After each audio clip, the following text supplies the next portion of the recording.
జయీ భవ విజయీ భవ జయీ భవ విజయీ భవ చంద్రవంశ పాదోధి చంద్రమా కురుకుల సరసీ రాజహంసమా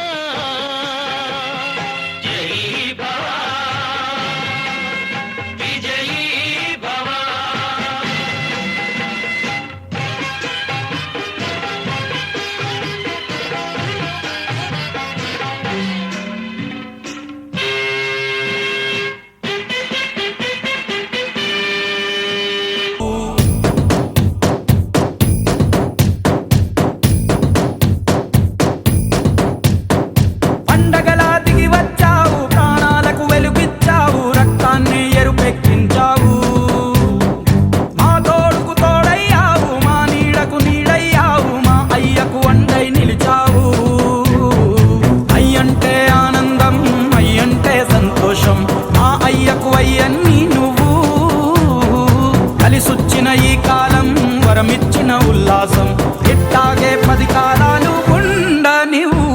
పండగలా దిగి వచ్చావు, ప్రాణాలకు వెలుగిచ్చావు, రక్తాన్ని ఎరుపెక్కించావు. ఓ మా తోడుకు తోడయ్యావు, మా నీడకు నీడయ్యావు, మా అయ్యకు వండై నిలిచావు.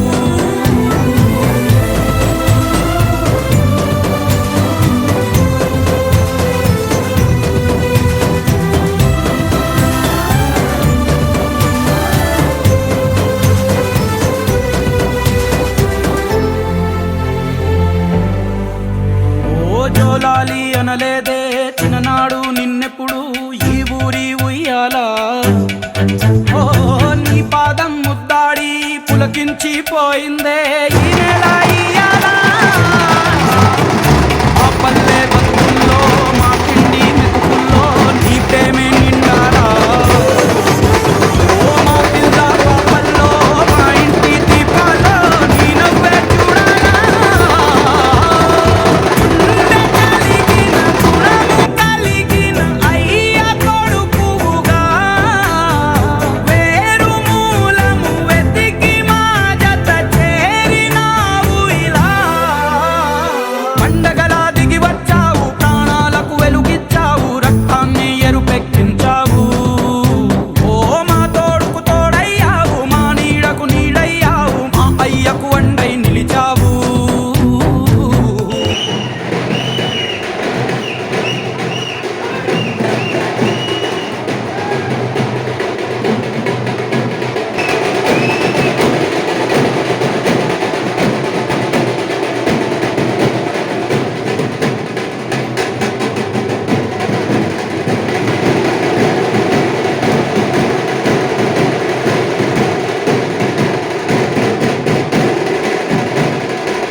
రైల్వే స్టేషన్లో రైలు దిగి ఇంటికి వెళ్దామని చెప్పి, అప్పట్లో common mode of transport only రిక్షానే కాబట్టి రిక్షా చేసుకుని ఇంటికి వెళ్తున్నాడు. ఆయన వెళ్తుంటే మాటల సందర్భంలో ఆ రిక్షా ఆయనతో మాటలు కలిపినప్పుడు ఆయనకు ఒంట్లో నలతగా ఉంది అని గమనించి, ఎందుకు నాయనా నీకు ఒంట్లో బాగాలేదా అంటే, ఆయనకి ఎంతో బాగా జ్వరంగా ఉంది, 2-3 జ్వరంగా ఉందంటే, మరి ఎందుకు జ్వరంగా ఉన్నప్పుడు ఎందుకు రిక్షా తొక్కుతున్నావు, ఎందుకు ఈ శారీరక శ్రమ అంటే, నాకు ఫ్యామిలీ రెస్పాన్సిబిలిటీస్ ఉన్నాయి, కాయ కష్టం చేస్తే కానీ నా ఇల్లు గడవదు అన్నాడట. అనగానే ఈయన ఏం చేశాడంటే, సస్పెన్స్ చెప్పేశాను, ఇమ్మీడియట్గా రిక్షాని పక్కన ఆపి ఆ రిక్షాని వెనక రిక్షాలో కూర్చోబెట్టి ఈయన తొక్కుతుంటూ ఇంటికి వెళ్ళాడు. ఎవరింటికో తెలుసా? ఈయనింటికి కాదు, ఆ రిక్షాయిని ఇంటికి వెళ్ళాడు. వెళ్ళి ఆ రిక్షాయిని ఇంట్లో దింపి ఆ జేబులో ఎంత ఉంటే అంత, ఈయన కోటీశ్వరుడు కాదు, లక్షాధికారు, ఎంత ఉంటే అంత జేబులో డబ్బులు ఆయనకి ఇచ్చేసి ఇమ్మీడియట్గా ఆ రాత్రంతా రిక్షా దొక్కుతూ ఆ డబ్బులన్నీ మళ్ళీ ఆయనకి ఇచ్చేవాడు. ఆయనకి పూర్తిగా నయమయ్యేదాకా 4-5 రోజుల పాటు కూడా ఈయనే రిక్షా తొక్కుతూ, రాత్రిపూట పొద్దున్న రైల్వేలో పనిచేస్తూ రాత్రంతా రిక్షా తొక్కుతూ, ఎంత గొప్ప స్వభావం ఉంటే కానీ అది చేయరు. మనం కూడా ఏదైనా విషయానికి స్పందిస్తాం. మనం ఉంటే మన జేబులో డబ్బులు ఇస్తాం, లేకపోతే ఇంకోటి చెప్పి డబ్బులు ఇస్తాం. కానీ డబ్బులు ఇవ్వడమే కాదు, ఉన్నదంతా ఇవ్వడమే కాకుండా ఈయన శ్రమించి ఆయనకి ఇచ్చాడని చూసారా? మనలో ఎంతమంది చేస్తారు చెప్పండి? నాకు తెలిసి 100కో 1,00,000 ఉంటారు, 100 కూడా ఉంటారు, 1,00,000కి ఒకడు ఉంటాడు. ఆ 1,00,000కి ఒకడే మా మావయ్య. ఇంత గొప్ప మనసు ఉన్నవాడు ఈయన, ఇంత గొప్ప మనసు ఉంది. ఈయనలాగా అంటే ఈయన్ని ఎమ్యులేట్ చేయడం చాలా కష్టం.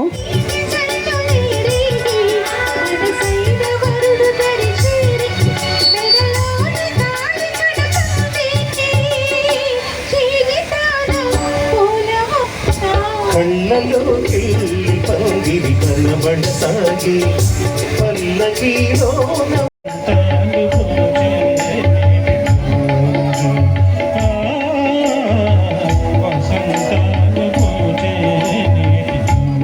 సరస్వతి వాగ్జరి అమ్మమ్మ పేరు. అమ్మమ్మ తాతయ్యని ఆ రకంగా ఎప్పుడు ఇంట్లోనే గుర్తు చేసుకునేటట్టుగా తల్లిదండ్రుల మీద కూడా తనకున్న ప్రేమ అభిమానాల్ని ఆ రకంగా పెట్టుకున్నాడు. ఇంకా చెప్పాలంటే చాలా ఉంది, ఇంకా సమయాభావం ఉంది.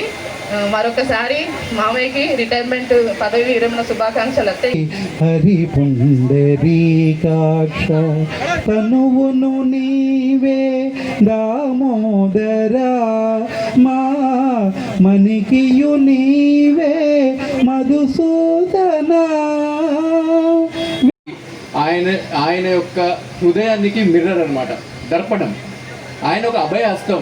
ఎవరు వెళ్ళి ఏం హెల్ప్ అడిగినా కానీ, బంధువులే కాదు ఫ్రెండ్సే కాదు, ఆయన తన చేతనేదంతా చేత కాకపోయినా నెత్తినేసుకొని కూడా మీకు సహాయం చేసే మనిషి. బంధు ప్రీతి, ఆయనకి బంధువులు అంటే ఎంత ప్రీతి అంటే, ఆయన ప్రేమకి మేమందరం జోహార్లు. ఏ టైంలో ఏ హెల్ప్ అడిగినా మనుషుల్ని ప్రేమిస్తాడు, మానవతానికి విలువిస్తాడు, మూర్ఖత్వానికి ఖండిస్తాడు. ఆయనకు చిరు కోపము కూడా ఆభరణమే. ఇక మా అత్తయ్య ఆయనకి చేదోడు వాదోడుగా. నేను వాళ్ళ ఇంట్లో 1 సంవత్సరం దాకా చదువుకునే రోజుల్లో ఉండేవాడిని. వాళ్ళు ఇద్దరు పొద్దున్న లేచిన దగ్గర నుంచి ఉద్యోగానికి వెళ్ళి వస్తూ మేము మా లాంటి వాళ్ళందరికీ అన్నం పెట్టి ఆదరిస్తూ, మా చదువుకి సహకరిస్తూ, ఆయన చేసే అన్ని కార్యాలలో ఆమె వెన్నంటి ఉండి ఒక నీడలాగా ఆయనని కాపాడుతూ, ఆయనకి సహాయం కూడా చేస్తూ, ఆయనకి మంచి చెడులు చూసుకుంటూ ఇన్ని రోజులు ఈ జీవిత ప్రయాణాన్ని ఇద్దరు సహజీవిగా చేసినందుకు మొట్టమొదటి మా అత్తయ్య ఆ కుటుంబంలో కేంద్ర బిందువుగా ఉండి అందరినీ ఆదరిస్తూ. అని అభిమానము, ఆదరణ, ఆప్యాయత, ప్రేమ ఉన్న దగ్గర వాతావరణ పరిస్థితి కూడా మారిపోతుంది అని అర్థమైంది నాకు.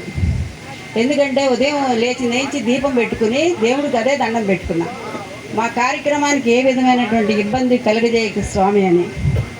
ఆ రకంగా స్వామితోనే మాకు మమేకం అవుతున్నాం కాబట్టి ఏదైనా పొరపాట్లు ఏమైనా జరిగినా కూడా మన్నించండి. కలిసి ఈ కార్యక్రమాన్ని ఎంత గొప్పగా నిర్వహిస్తారని కానీ, మరి వానదేవుడు కరుణిస్తారని కానీ నేను అనుకోలేదు.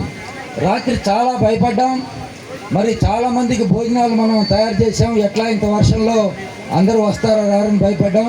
అయినప్పటికీ కూడా అందరూ వచ్చి నా ఈ పదవి విరమణ కార్యక్రమాన్ని దిగ్విజయం చేసినందుకు ప్రతి ఒక్కరికి పేరు పేరున నేను ధన్యవాదాలు తెలుపుకుంటున్నాను. అలానే వచ్చే భవిష్యత్తులో మరి ఇటువంటి మా మానవ సేవా సమితి తరఫున సేవా కార్యక్రమాలు చేసుకుంటూ చక్కగా ఇదే ఊరిలో ముందుకు పోతామని చెప్పి మీ అందరికీ తెలియజేస్తున్నాను. నా ఈ కార్యక్రమాన్ని దిగ్విజయం చేసినటువంటి ఈ కార్యక్రమానికి వచ్చి నన్ను చక్కగా అభినందించినటువంటి నా స్నేహితులు, మా డిపార్ట్మెంట్ వాళ్ళు అందరికీ కూడా మరొక్కసారి పేరు పేరున ధన్యవాదాలు తెలుపుకుంటూ సెలవు తిరిగి